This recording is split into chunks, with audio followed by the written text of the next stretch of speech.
Merci, Monsieur le ministre. La parole est à Monsieur Thierry Braillard. Ma question s'adresse à Madame la garde des Sceaux. C'est clair, l'institution judiciaire va mieux. Les premiers effets des décisions budgétaires que nous avons prises se font sentir au quotidien dans les différents tribunaux de notre pays. Mieux, grâce à votre action, Madame la garde des Sceaux, la justice française est passée d'un climat de défiance à un climat de confiance. Et l'on sait que dans le pacte républicain qui nous rassemble, la confiance des citoyens envers la justice est un point essentiel. Une justice impartiale, une justice indépendante, Oui, mais c'est vrai que vous criez parce que prenez des leçons, je crois que vous n'en avez pas donné de ce côté-là. Un accès au contentieux facilité. Tels sont les souhaits exprimés très régulièrement par les uns et par les autres. De nombreux rapports vous ont été rendus ces derniers mois sur ces questions, dont ceux de messieurs Nadal, Marchal, Delmas-Goyon, ainsi que les travaux de l'Institut des hautes études de la justice. Ce week-end, avec Monsieur le Premier ministre, vous avez organisé 2 journées d'échange et de débat sur la question de la justice du XXIe siècle. Regroupement de juridictions et de contentieux par bloc de compétences, généralisation de la médiation, renforcement des maisons de la justice et du droit, modification de certaines procédures, dont la procédure pénale, la procédure prud'homale. C'est le système judiciaire dans son entier qui doit être mis en plat, même si le juge doit bien rester le juge du conflit. Remise à plat dans le dialogue et la concertation, telle est votre méthode. Aussi, Madame le garde des Sceaux, pouvez-vous nous dire comment vous comptez répondre concrètement à toutes ces propositions et préciser quelles premières mesures pourraient être mises en œuvre à court et moyen terme?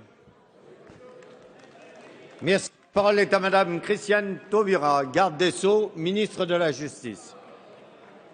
Monsieur le Président, Mesdames et Messieurs les députés, Monsieur le député Thierry Braillard, vous avez raison de rappeler que le Parlement a validé par son vote les orientations et les augmentations budgétaires proposées par le gouvernement.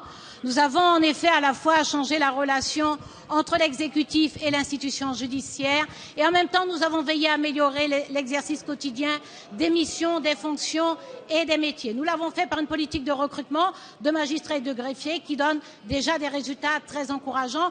Nous l'avons fait en augmentant de 33% le budget de l'immobilier judiciaire. Nous avons trouvé un parc immobilier plutôt dégradé par endroits. Nous avons pris des mesures d'urgence pour recruter des assistants de justice et renouveler le parc informatique. Nous avons fait en sorte qu'il y ait un bureau d'aide aux victimes dans chacun de nos tribunaux de grande instance. Nous en avons installé un.